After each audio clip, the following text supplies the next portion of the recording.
For 28 years, Johnson was part of the state's congressional delegation in Washington, D.C. And today, KELOLAND's Tom Hansen talks with the current delegation about Johnson's impact on them and the state. Senator John Thune, Senator Mike Rounds, and Representative Dusty Johnson are all Republicans. Tim Johnson was the last Democrat to represent the state in Washington, D.C., but his fellow lawmakers still have a lot of respect for him. In 2002, Thune came close to unseating Johnson from the Senate. The two waged a hard-fought campaign, but would later be able to work together. We got along really well, and our staffs got along well. Tim, again, was somebody who worked really hard. He wasn't afraid to do the work. And, we didn't agree on every issue, obviously.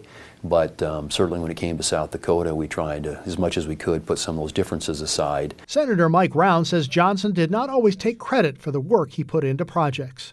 I thought of Tim as a friend, and I think sometimes, when we look at folks that are in politics, people think that we're all adversaries, and we're not. You recognize folks for the quality that they bring and the way that they treat other people. Congressman Dusty Johnson says they shared a last name, of course, and more than once someone referred to Tim as Dusty's father.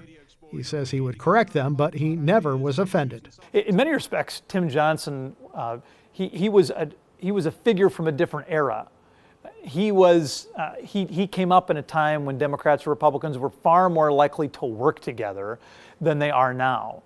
And he was somebody that had deeply held beliefs. They were quite different than mine, but he was a guy who ultimately wanted to get things done, even if it meant working with the other side. All three voiced their condolences for the Johnson family and talked about Johnson as someone willing to put in the hard work for the state and country that he loved. Tom Hansen, KELOLAND News. Johnson died from complications of a stroke. His funeral will be next week, Friday, October 18th. It'll be held at 10:30 a.m. at Our Savior's Lutheran Church in Sioux Falls.